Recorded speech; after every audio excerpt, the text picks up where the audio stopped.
नमस्कार, स्वागत है आप सभी का ई पोस्टल कोचिंग में। आप सभी को पता है हमने प्रीवियस ईयर क्वेश्चन जो है सीरीज़ अभी चला रखी है और आप लोग प्रीवियस ईयर क्वेश्चंस देख पा रहे होंगे। काफ़ी क्वेश्चन अब आपको कॉमन भी आने लगेंगे। कुछ क्वेश्चंस आपको बिल्कुल लगेगा कि ये तो हमने कभी देखा ही नहीं, ठीक है, कहाँ से आ गया ये क्वेश्चन। इस तरह के क्वेश्चंस भी होते हैं एक दो, ठीक है, जो कि आप लोग बिल्कुल अनएक्सपेक्टेडली जो है डिपार्टमेंट दे देती है। काफ़ी सारे क्वेश्चन ऐसे भी होते हैं। कुछ कुछ सर्कल में मैथ्स के क्वेश्चन ऐसे देखे जाते हैं कि मतलब अलग ही लेवल के दे दिए, ठीक है। तो उस चीज़ पे ऑब्जेक्शन बाद में डाल सकते हैं, पर हमारा जो main previous year question solve करने का मकसद है कि जितना भी हमने अभी तक पढ़ा है, ठीक है, जितने भी चीज़ें हमने अभी तक कवर की है हमारे गाइड्स और वॉल्यूम में, जो हमारे ई पोस्टल के नोट्स वगैरह में, लेक्चर्स वगैरह में जो एक्स्ट्रा चीज़ें आ रही है वो उसको ध्यान से देखना है, ठीक है। क्योंकि आपको पता है 99% तो हमारा ऑलरेडी कवर हो गया है गाइड्स और वॉल्यूम से, हमारे कोचिंग से। बट जो 1% नहीं हुआ है वो चीज़ इधर से आप लोगों को मिलेगी, ठीक है। तो स्टार्ट करते हैं। हमारा फर्स्ट क्वेश्चन क्या पूछ रहा है, देखिए, फिलेटेलिक ब्यूरो किससे डील करता है। फिलेटेलिक ब्यूरो किससे डील करता है, तो आप सभी को बताया था हमने, जैसे ही फिलेटेली शब्द का आज ये शब्द जब भी आ जाता है फिलेटेली, तो आप लोगों को इसको डायरेक्ट रिलेट करना है स्टम्प से, ठीक है। तो ऑप्शन देखते हैं। तो इसमें बताया जा रहा है कलेक्शन ऑफ पोस्टेज स्टम्प्स। तो पहला ही क्वेश्चन जो है ऑप्शन राइट हो गया, स्टम्प्स आ गया, यानी ये आंसर राइट होगा। नेक्स्ट है collection of postage passbook, collection of coin, या प्रोक्योरमेंट ऑफ आरपीएलआई पॉलिसी, यानी आरपीएलआई पॉलिसी जो है नीतियों को की खरीदारी। तो ये सारी चीज़ें गलत है, सिर्फ ऊपर वाला ही सही है, जो है post collection of postage stump, ठीक है। फिलेटेलिक ब्यूरो इंपॉर्टेंट है तो जो आपके ऑफिसेज होते हैं, पोस्ट ऑफिसेज में आपको मिलते हैं, और ये स्टम्प से डील करते हैं, ठीक है। चलिए नेक्स्ट क्वेश्चन देखते हैं। नेक्स्ट क्वेश्चन है हमारा, the impression of frank should contain the following dies. Frank की छाप में निम्नलिखित डाइज होनी चाहिए। कौन कौन सी डाइज होनी चाहिए हमने आप लोगों को बताया था, एक बार रिवाइज कीजिए, ठीक है। फ्रैंकिंग मशीन दो तरह की होती है, ठीक है। एक होता है इलेक्ट्रॉनिक फ्रैंकिंग मशीन जो पुरानी है, और एक है आपका रिमोटली मैनेज फ्रैंकिंग मशीन। आपका इलेक्ट्रॉनिक जो फ्रैंकिंग मशीन होता है, इसमें दो डाई आती है, एक होती है वैल्यू डाई और एक होती है लाइसेंस डाई। और आपका रिमोटली मैनेज फ्रैंकिंग मशीन में दो मीटर आता है, एक असेंडिंग मीटर, एक डिसेंडिंग मीटर। तो यहाँ पे क्वेश्चन क्या पूछा जा रहा है, कौन सी डाई होती है। तो इसमें आप लोगों को पता है एक वैल्यू डाई होती है और एक लाइसेंस डाई होती है। तो ये ऑप्शन कहाँ पे है, ये फर्स्ट में ही दिया हुआ है, ठीक है। वैल्यू डाई और लाइसेंस डाई याद रखना, इतना यहाँ पे इतना फ्रैंकिंग मशीन की चीज़ें याद आप लोगों को रट्टा मार लेनी है, ठीक है। एक और फ्रैंकिंग मशीन से सवाल आया, हमने आपको बताया था फ्रैंकिंग मशीन जो है फेवरेट टॉपिक है किसी भी सर्कल में, जो भी एग्जामिनर है उसका, ठीक है। Frank machine frank article can be posted at not more than dash office specified by SPO in the licence, ठीक है। क्या पूछ रहा है, मशीन फ्रैंक किए गए लेखों को अधिकतम कितने कार्यालय से पोस्ट किया जा सकता है, जैसा कि एसपीओ ने लाइसेंस में निर्दिष्ट किया है।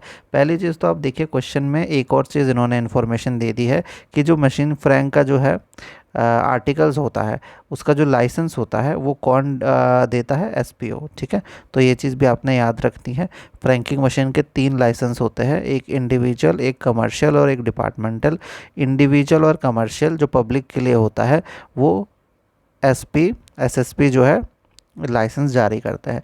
जो डिपार्टमेंटल होता है वो जारी करता है आपके पीएमजी, जो डिपार्टमेंटल होता है फ्रैंकिंग मशीन का लाइसेंस, ठीक है। तो यहाँ पे पूछा जा रहा है कि मशीन फ्रैंक आर्टिकल जो पोस्ट किए जाते हैं वो कितने पोस्ट, मैक्सिमम कितने पोस्ट ऑफिस से आप पोस्ट कर सकते हैं। तो हमने आप लोगों को बताया था इसका आंसर होगा दो, ठीक है। दो पोस्ट ऑफिस से वो आप लोग फ्रैंकिंग मशीन के लाइसेंस जो है फ्रैंकिंग आर्टिकल पोस्ट कर सकते हैं, ठीक है। चलिए, और फ्रैंकिंग मशीन का जो आप लोग वो करते हैं बुक जो भी यूज़ होता है, इसको आप डिवीज़न के अंदर ही कर सकते हैं, ठीक है। नेक्स्ट क्वेश्चन देखते हैं, any change of location of private franking machine except in case of repairs shall be notified to the dash and the office of posting. देखिए तीसरा क्वेश्चन फ्रैंकिंग मशीन से इन्होंने पूछा है, निजी फ्रैंकिंग मशीन के स्थान के किसी भी परिवर्तन को मरम्मत के मामलों को छोड़कर, इसको छोड़ के डैश और पोस्टिंग कार्यालय में सूचित किया जाना चाहिए।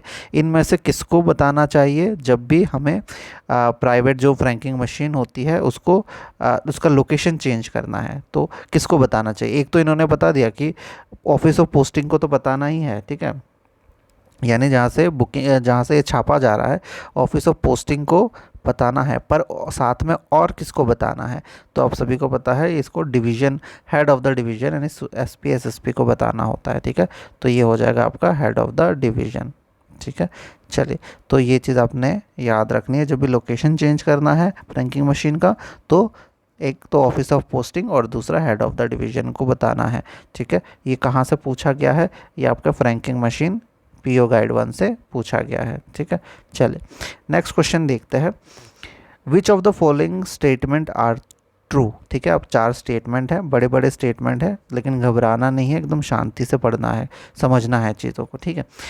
अ कॉइन, बुलियन, प्रीशियस स्टोन या ज्वेलरी, आर्टिकल्स ऑफ गोल्ड और सिल्वर या करेंसी या बैंक नोट, इनको ऑर्डिनरी पोस्ट से भेजा जा सकता है। तो हमने आप लोगों को बताया था जब भी ये चीज़ें आती है, कॉइन, बुलियन, प्रीशियस स्टोन और ज्वेलरी आर्टिकल्स और एक गोल्ड वगैरह आता है, तो ये होती है कीमती चीज़ें, ठीक है। इसको आप लोग ऑर्डिनरी पोस्ट से तो बिल्कुल नहीं भेज सकते, ठीक है, फर्स्ट चीज़। नेक्स्ट, ये सेम चीज़ बताई गई है, इन चीज़ों को cannot be send by post, तो ये सेकंड ऑप्शन में बोल रहा है कि ये तो भेजा ही नहीं जा सकता, बट हमने तो ऐसा नहीं पढ़ा, हमने तो पढ़ा ही भेजा तो जा सकता है, ठीक है। तो ये वाला पॉइंट भी गलत हो जाता है। और नेक्स्ट है सेम चीज़ें, can be send by registered post without insurance, ठीक है। इसमें ये चीज़ लिखी गई कि ये चीज़ों को रजिस्टर्ड करना पड़ता है, ठीक है, और इन बिना इंश्योरेंस के भेज दिया जा सकता है, तो ये पॉइंट भी गलत हो जाता है। सबसे इम्पॉर्टेंट पॉइंट ये है क्योंकि ये कीमती चीज़ है, तो इनको इनलैंड पोस्ट द्वारा भेजा तो जाएगा, लेकिन ये इंश्योर्ड, ओनली इंश्योर्ड, इंश्योरेंस कराने के बाद भेजा जाएगा, तो इसका डी आंसर राइट हो जाता है, ठीक है। चलिए नेक्स्ट क्वेश्चन है हमारा, the remark dash will be recorded on the article if addressee fail to take delivery after requesting for detention, ठीक है। यानी यदि प्राप्तकर्ता अनुरोध करने के बाद वितरण प्राप्त करने से विफल रहता है, ठीक है, तो लेख पर डैश टिप्पणी दर्ज की जाए। क्या लिखा जाएगा अगर एड्रेसी आर्टिकल को नहीं ले रहा है, ठीक है, वो भी अनुरोध करने के बाद भी, ठीक है, तो फिर इसको रिफ्यूज्ड मान लिया जाएगा, अस्वीकृत, ठीक है। ये तो बहुत आसान था। पिन का फुल फॉर्म बताना है, तो ये तो सब लोग आप आग बंद करके ही सबको याद होगा, पोस्टल इंडेक्स नंबर, ठीक है। और नेक्स्ट है, इनमें से कौन सा स्टेटमेंट ट्रू है, ठीक है, सच कौन सा है आपको बताना है। तो आपको बता दें आजकल क्वेश्चंस को बड़ा करने की बहुत ज़्यादा कोशिश की जाती है। यहाँ पे आप देख सकते हैं 4 स्टेटमेंट दे दिया, क्योंकि जब भी बड़ा स्टेटमेंट आ जाता है तो आप लोग क्या करेंगे, आप घबरा जाएंगे, आप लोग पढ़ेंगे नहीं ठीक से या कंफ्यूज हो जाएंगे। तो जब भी बड़ा क्वेश्चंस आप लोग देखें तो उसको एग्ज़ाम के एकदम बाद में करें, ठीक है। छोटे क्वेश्चन पहले कर लीजिए और बाद में जब छोटे क्वेश्चन हो जाए आसान 1 वर्ड वाले जैसे अभी हमने सॉल्व करे, तो वो सब पहले कर लीजिएगा और इनको थोड़ा बाद में कीजिएगा, लेकिन जब भी करना है दिमाग शांत रख के करना है, ठीक है। अब इनमें से कौन सा स्टेटमेंट सच है हम एक बार पढ़ते हैं, ठीक है। क्या लिखा है, the a name of post town should be noted in block letter and underline. क्या जो पोस्ट टाउन होता है, जो हम लोग अभी एड्रेसिंग वाला चैप्टर है ना जिसमें पीओ गाइड 1 में, इसमें जो नेम होता है पोस्ट टाउन का वो नोट करना चाहिए ब्लॉक लेटर में और अंडरलाइन करना चाहिए। क्या ये पॉइंट हमने पढ़ा है? तो ये बिल्कुल पढ़ा है। जो भी पोस्ट टाउन होगा उसको हमें हमेशा कोशिश करना है, ऐसा कंपलसरी नहीं है कि ब्लॉक लेटर में लिखना है और उसको अंडरलाइन करना है, जो कोई नहीं करता आज के टाइम पे, ठीक है, ठीक है, पर ये करना चाहिए, ये स्टेटमेंट सच है। नेक्स्ट देखते हैं, ठीक है, ये सच है तो बाकी सब गलत ही होंगे, ठीक है। Name of the street should be noted in block letter, ठीक है, तो इसमें बोला जा रहा है कि स्ट्रीट का नाम या उस रास्ते गली का नाम को हमें करना चाहिए, तो वो तो गलत ही हो जाता है फर्स्ट, ठीक है, स्ट्रीट को कभी भी इतना इंपॉर्टेंस नहीं देंगे कि उसको ब्लॉक लेटर में लिख दे, तो ये तो गलत हो जाता है। Name of the address should be noted in block letter, इसमें बोला जा रहा है कि एड्रेस ही का जो नाम है उसको ब्लॉक लेटर में लिखना है और अंडरलाइन करना है, ये भी गलत हो जाता है। या फिर इसमें आगे वाला ऑप्शन तो और भी वाही आता है, इसमें बोला जा रहा है कि बिल्डिंग जो है उसका नाम को ब्लॉक लेटर में लिखना है, तो ये तो तीनों गलत है। पहले ही हमारा सही हो गया था, जिसका कंसेप्ट क्लियर है वो चीज़ आप लोगों को अब पहले ही पता चल जाएगी, ठीक है। Which of the following statement is not correct, अब जब नॉट करेक्ट आ जाता है तो आप लोगों को ज़्यादा ध्यान देना इनमें से, क्योंकि ज़्यादातर सही होगा, बस गलत को चुनना है, तो ये मुश्किल क्वेश्चंस होते हैं, तो इनमें आप लोगों को ध्यान से ऑप्शन पढ़ना है, ठीक है। Registered article can be address to a post box, जो रजिस्टर्ड आर्टिकल होते हैं उनको पोस्ट बॉक्स में एड्रेस किया जाता है, सवाल को अच्छे से समझिएगा। पंजीकृत लेखों को पोस्ट बॉक्स पर भेजा जा सकता है, ठीक है। तो ये इसका क्या होगा, ये वाला पॉइंट हो जाएगा, नॉट करेक्ट बताना है ना आपको, तो ये तो करेक्ट है क्योंकि रजिस्टर्ड आर्टिकल्स को भेजा जा सकता है। अब आधे लोग यहाँ पे यहीं पे कंफ्यूज हो जाएंगे कि हमने तो सर नोट में पढ़ा था कि अनरजिस्टर्ड आर्टिकल भेजा जाता है, अनरजिस्टर्ड आर्टिकल को हम ऑर्डिनरी आर्टिकल भी कहते हैं। तो आपको बता दें, अनरजिस्टर्ड आर्टिकल यहाँ पे पोस्ट बॉक्स में एड्रेस करने की बात की जा रही कि एड्रेस कर सकते हैं कि नहीं, तो एड्रेस तो ज़रूर कर सकते हैं, ठीक है। और अंदर बुकिंग उसमें डाल सकते हैं कि नहीं वो नहीं पता, ठीक है। आप लोग पोस्ट बॉक्स के अंदर इसमें इसको बुकिंग कर सकते हैं कि नहीं, ये बुकिंग की बात की जा रही थी, तो बुक तो कर सकते हैं, ठीक है। तो नेक्स्ट है unpaid article can not be address to post box, इसमें बताया जा रहा है जो अनपेड आर्टिकल होते हैं वो एड्रेस नहीं किए जा सकते पोस्ट बॉक्स में, तो ये पॉइंट जो बिल्कुल सही है, ठीक है। अनपेड आर्टिकल को एड्रेस नहीं करना चाहिए, ठीक है। नेक्स्ट है जो इंश्योर्ड आर्टिकल होता है वो can not be address to post box, ठीक है। जो इंश्योर्ड आर्टिकल है उनको हमें जो है पोस्ट बॉक्स में एड्रेस नहीं करना चाहिए, बीमित लेखों को पोस्ट बॉक्स पर नहीं भेजा जाना चाहिए। तो ये पॉइंट तो देखिए, ये पॉइंट तो आपका हो जाता है कि इंश्योर्ड जितने भी आर्टिकल्स होता है वो एड्रेस किए जा सकते हैं, ठीक है।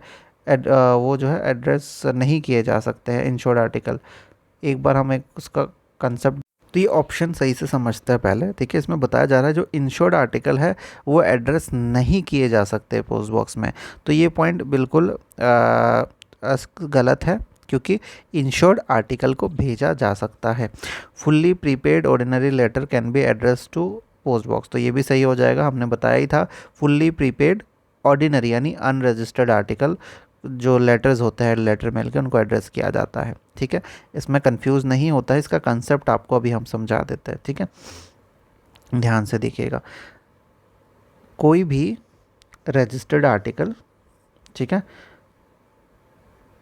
कोई भी इंश्योर्ड आर्टिकल और कोई भी वीपी आर्टिकल या फिर मनी ऑर्डर भी, ये चार आप लोग को याद रखना है, ये चार पोस्ट बॉक्स में एड्रेस किए जा सकते हैं, पर जब भी एड्रेस किया जाएगा और वो पहुंच जाएगा, ठीक है, जो भी है उसको पोस्टमैन द्वारा ही दिया जाएगा एड्रेसी को, इतना याद रखना। ये कंसेप्ट क्लियर है तो आप लोग आगे के आंसर टिक कर पाएंगे, ठीक है। तो ये चीज़ें याद रखनी है। नेक्स्ट है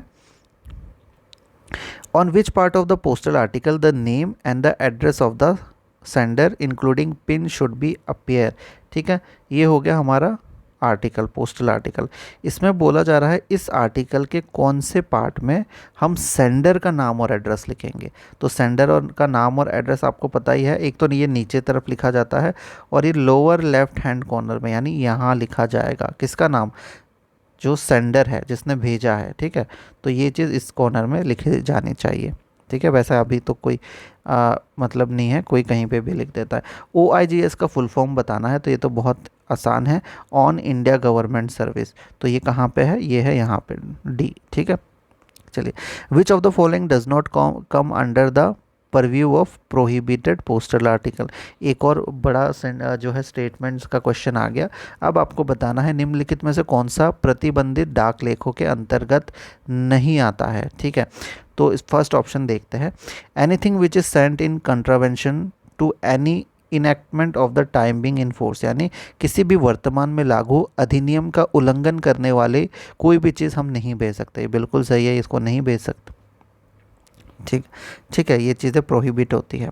आपको ये क्वेश्चन में बताना है कि ये प्रोहिबिट के अंदर कौन सा नहीं आता है, तो यहाँ पे कंफ्यूज नहीं आता, ये तो आता है। ठीक है, फर्स्ट वाला आता है एनी इनडिसेंट और ऑब्स्सीन प्रिंटिंग या पेंटिंग, तो कोई भी अभद्र या अश्लील छपाई, तो ये भी नहीं भेजा जा सकता। ठीक है, any letter, postcard, newspaper packet और parcel having on it or on the cover thereof any words or mark or design of any indecent obscene, तो सेम ही बात है, कोई भी अभद्र या फिर आपत्तिजनक चीज़ें, अपमानजनक चीज़ें वाला पोस्ट कार्ड वगैरह नहीं होना चाहिए, तो ये भी सही है।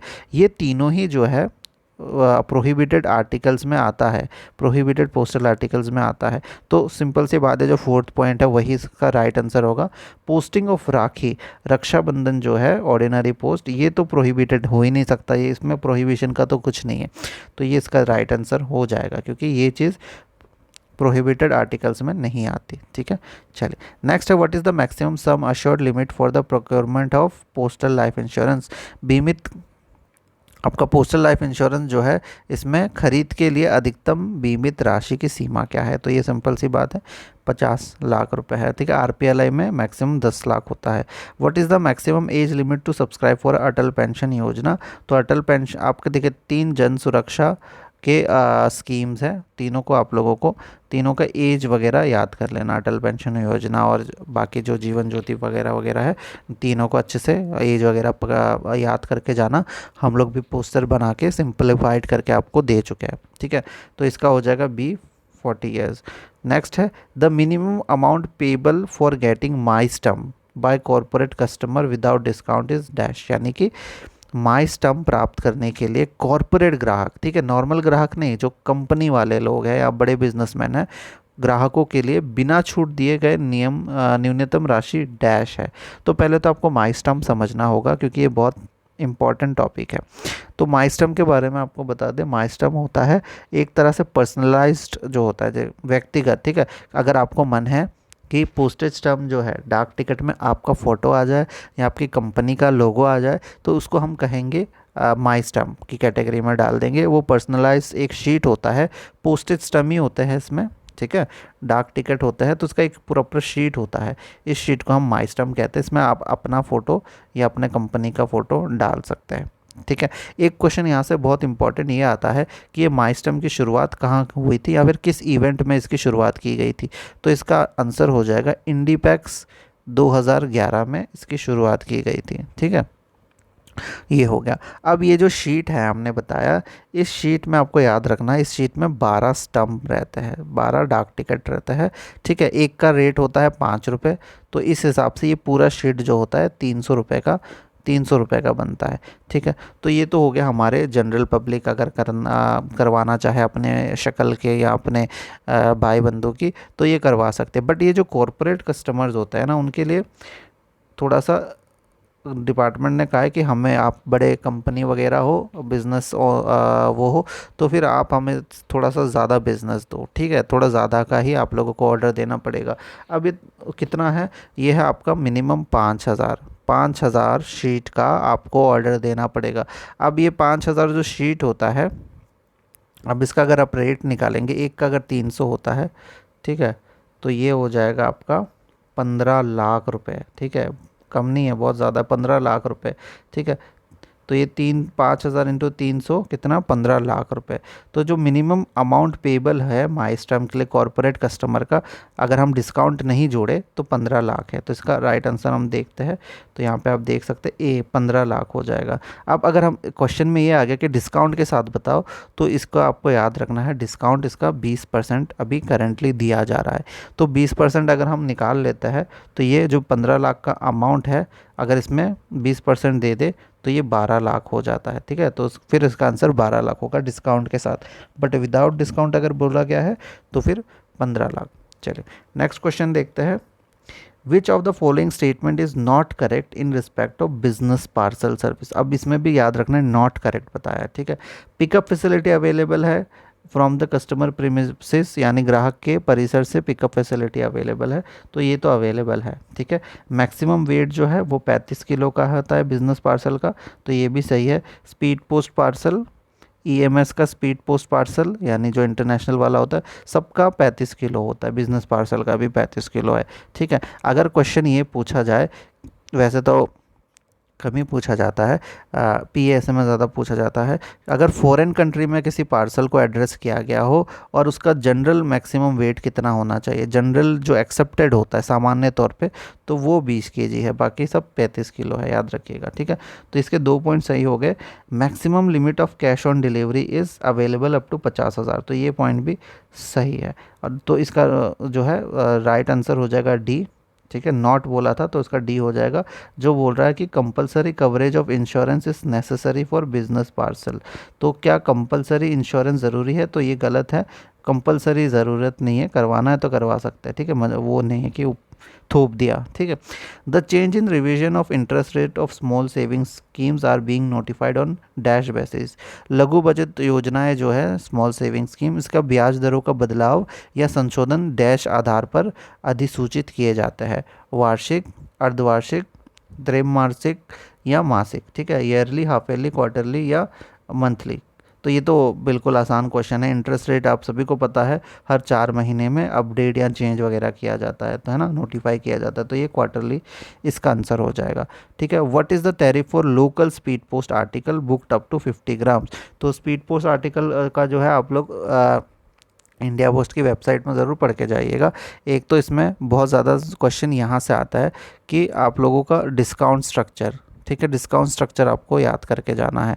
किस किस का, एक हो गया आपका वॉक इन कस्टमर्स का यानी जनरल जो पब्लिक होती है, और एक हो गया कॉरपोरेट्स का, ठीक है। दोनों का डिस्काउंट स्ट्रक्चर अलग है, वो वाला जो स्ट्रक्चर है उसको याद करके जाना है, ठीक है, बहुत बार सवाल आता है। आज का जो सवाल है ये है कि अगर जो 50 ग्राम तक का जो स्थानीय स्पीड पोस्ट वस्तुओं के लिए शुल्क क्या लगेगा, तो ये बहुत आसान है, क्योंकि 50 ग्राम तक का है और ये लोकल एरिया का है, तो यही से ज़्यादातर क्वेश्चन यहीं से पूछते हैं मोस्टली, कि अगर 50 ग्राम है और लोकल है तो इसका आंसर 15 रुपये प्लस जीएसटी हो गया, ठीक है।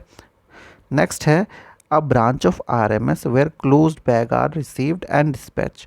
Sorting of letter is not done is called dash, यानी ये क्या है, ये एक RMS का ब्रांच है, एक शाखा है RMS का, जहाँ बंद बैग को प्राप्त होते हैं और भेजे भी जाते हैं, लेकिन पत्रों की छटाई नहीं होती है, ठीक है। तो ये वाला आंसर होता है ट्रांजिट मेल ऑफिस।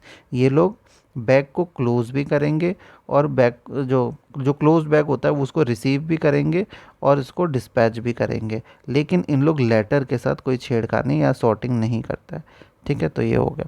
नेक्स्ट है एएमपीसी का फुल फॉर्म बताना है, तो आपको बता दें इसका फुल फॉर्म होता है ऑटोमेटेड मेल प्रोसेसिंग सेंटर। इनमें से कौन सा है, तो इनमें से डी, क्योंकि अब यहाँ पे ऑटोमेटिक लिख दिया, कभी ऑटोमेटेड लिख देंगे, लेकिन दोनों ही सही है, मेल प्रोसेसिंग सेंटर, ठीक है।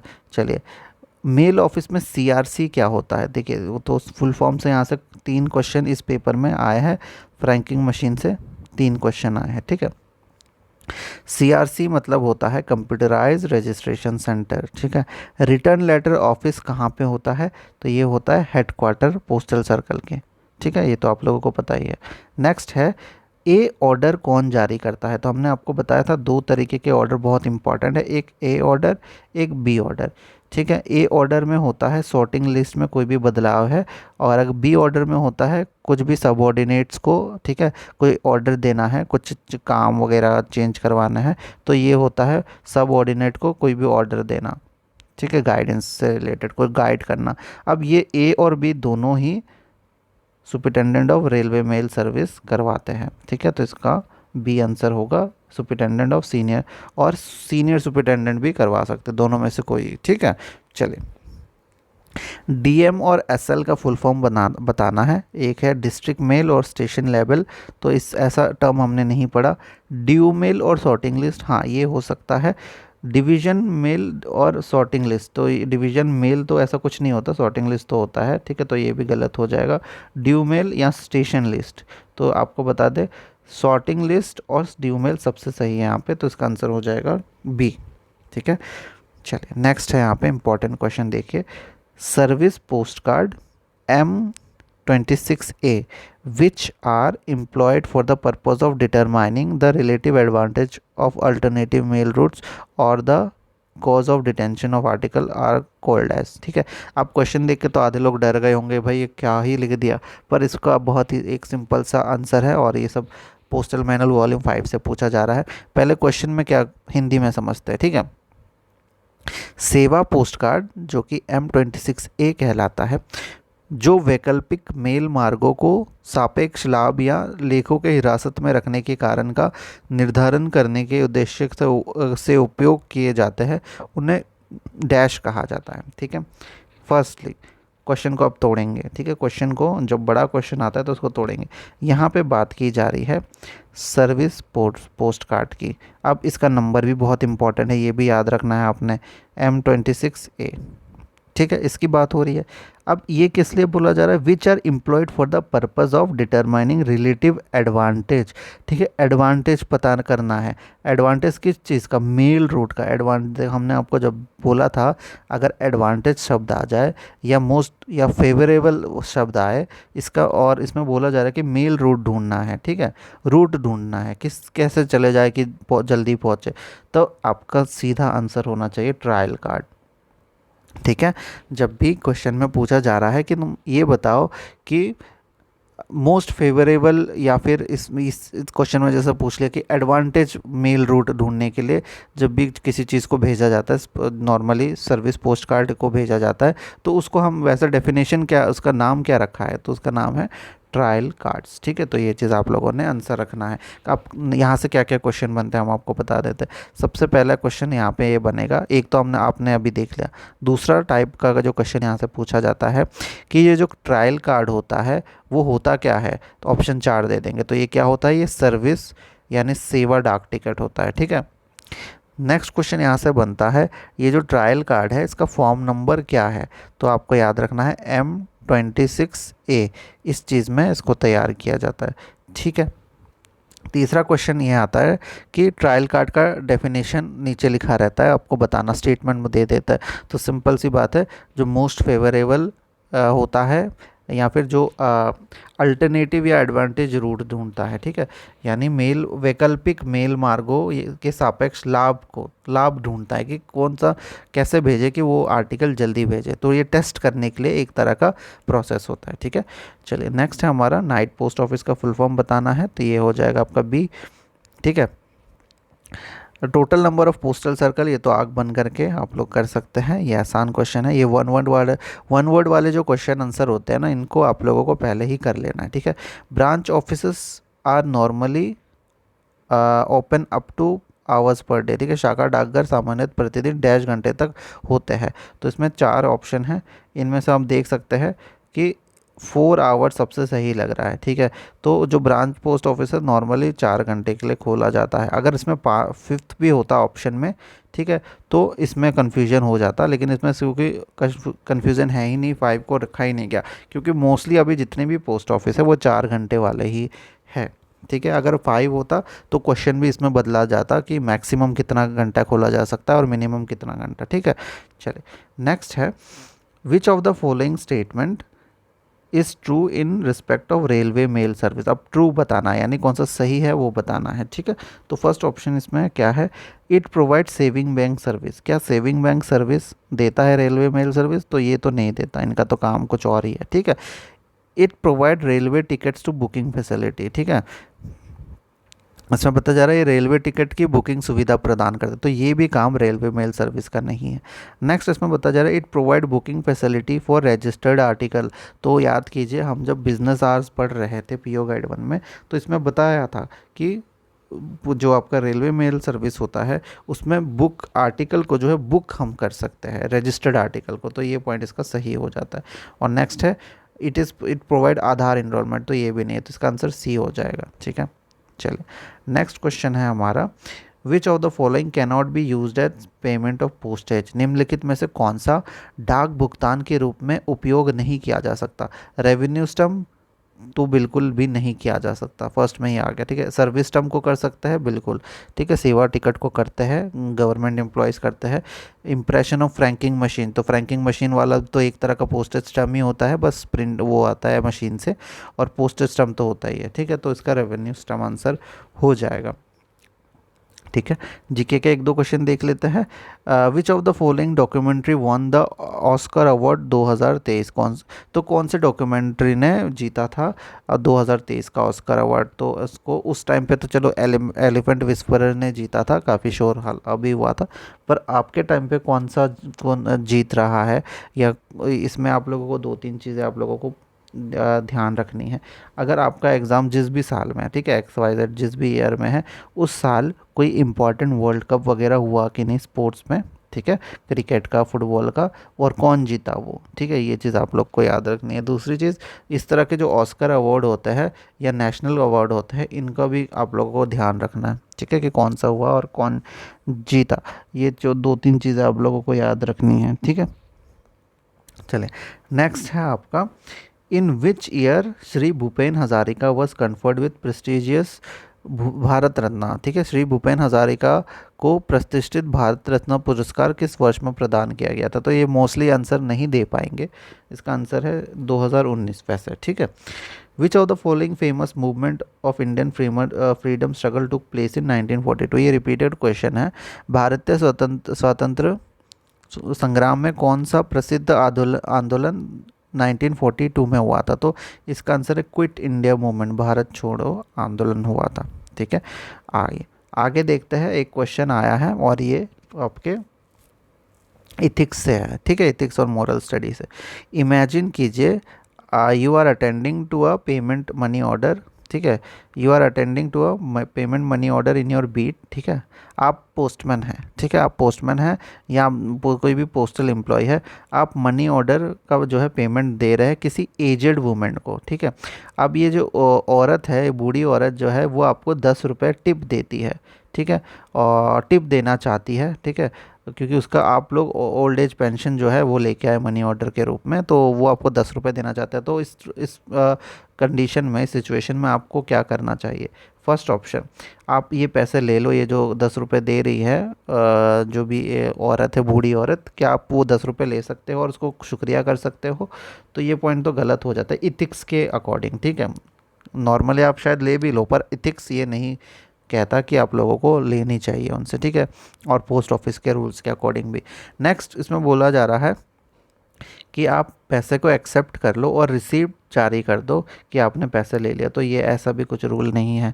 ठीक है, आप इसमें आगे बता जा रहा है आप पैसे ले लो और क्रेडिट कर दो इसको डिपार्टमेंट ऑफ पोस्ट के अकाउंट में, तो ये भी गलत होता है, ऐसा भी नहीं करना। किसी बूढ़ी औरत के 10 रुपये लेके क्या ही होगा, है ना। नेक्स्ट है, आप इसको एक्सेप्ट मत करो। ठीक है, और एक्सप्लेन करो कि ये आपकी ड्यूटी है, कि ये पैसा आप जो मनी ऑर्डर लेके आए हो, पेमेंट किया है, तो ये आपकी ड्यूटी है और आप पैसे मत लो। तो ये सबसे सही आंसर यही है। तो इथिक्स में ऐसे ही क्वेश्चन आएंगे दोस्तों, आप लोगों को चारों ऑप्शन पढ़ने हैं, जो आपके सबसे सही लग रहा है आपके समझ के हिसाब से, वो राइट आंसर हो जाता है। ठीक है, इथिक्स क्या होता है? सही और गलत समझने की क्षमता होती है। एक और क्वेश्चन इथिक्स से यहाँ पे पूछा जा रहा है।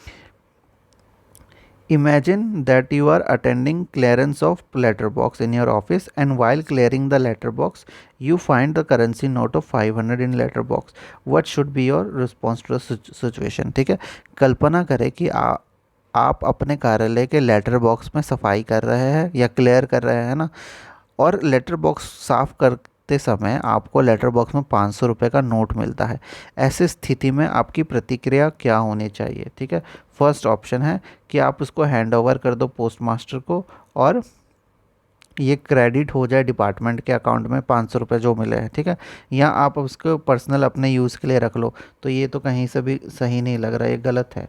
इस तरह से पर्सनल यूज़ तो कहीं से भी नहीं करना चाहिए। अगर रास्ते में भी पड़ार मिले तो भी कोशिश करनी चाहिए कि वो सही बंदे तक मिल जाए। ठीक है, नेक्स्ट है spend it for party among all staff. ठीक है, सारे स्टाफ मिलके पार्टी कर लो, तो ये भी बिल्कुल गलत पॉइंट है। Give it to some charity purpose, किसी चैरिटी को दे दो, किसी चैरिटी के उद्देश्य को, यानी किसी की भलाई के लिए दे दो। ठीक है, तो यहाँ पे आप लोग एक तो फर्स्ट वाला और एक तो डी वाला, इन ये दोनों कहीं ना कहीं सही लग रहे हैं, ठीक है, हमारे समझ के हिसाब से। लेकिन पोस्ट मास्टर को दे देना और इसको डिपार्टमेंट को हैंड ओवर कर देना या डिपार्टमेंट के अकाउंट में चले जाना, ये पोस्टल डिपार्टमेंट के हिसाब से ज़्यादा सही लग रहा है, तो इसका आंसर ए हो जाएगा, ठीक है। बाकी मैथ्स के क्वेश्चन है, ठीक है, मैथ्स का क्वेश्चन तो आप लोग सॉल्व कर सकते हैं और सारे चेक किए हुए हैं, सारे ऑप्शन सही है इनमें, ठीक है। चलिए, तो बाकी एक और दो और क्वेश्चन यहाँ पे हम जीके के देख पा रहे हैं, इसको भी सॉल्व कर देते हैं, ठीक है। Which is the largest state in terms of geographical area in India, ठीक है। तो ये हो गया राजस्थान। इसमें बताया जा रहा है कि भौगोलिक क्षेत्र में क्षेत्र के संदर्भ में भारत का सबसे बड़ा राज्य क्या है। तो ये तो आता ही रहता है, सबसे बड़ा राज्य का क्वेश्चन आता है, हमने आप लोगों को बोला भी है। हम देखिए जीके इधर इसीलिए आप लोगों को कवर करें पीवाईक्यू में, ठीक है, कि ताकि आप लोगों को टॉपिक्स पता हो कि टॉपिक्स क्या क्या आता है। वैसे हमने ऑलरेडी बता दिया है। तो इंडिया का या वर्ल्ड का भी, सबसे पहले तो इंडिया का सबसे लार्जेस्ट, बिगेस्ट, टॉलेस्ट, ठीक है, और इस तरह के जो क्वेश्चन होते हैं स्टैटिक जीके जैसे कहते हैं, वो चीज़ें आप लोगों को पता होनी चाहिए, ठीक है। नेक्स्ट बोला जा रहा है dash is the capital of union territory of Dadra Nagar Haveli and Daman and Diu. आप सभी को पता होगा, ठीक है, दादरा नगर हवेली और दमन और दीव ये अब एक बन चुके हैं और एक यूनियन टेरिटरी बन चुके हैं, ठीक है। तो ये जो यूनियन टेरिटरी है इसका कैपिटल कौन सा है, तो इसका आंसर है सिलवासा, ठीक है। चले, नेक्स्ट है कॉन्स्टिट्यूशन डे जो होता है हमारा, वो कब सेलिब्रेट किया जाता है इंडिया में, तो वो 26 नवंबर को किया जाता है। Who is the present chairperson of Rajya Sabha, ये सब क्वेश्चन रिपीटेड है और ये हो जाएगा आपका जब जगदीप धनखड़ इस टाइम पे, और बाद में कोई भी हो सकता है जब भी आप ये लेक्चर देख रहे हो, ठीक है, देख के जाइएगा।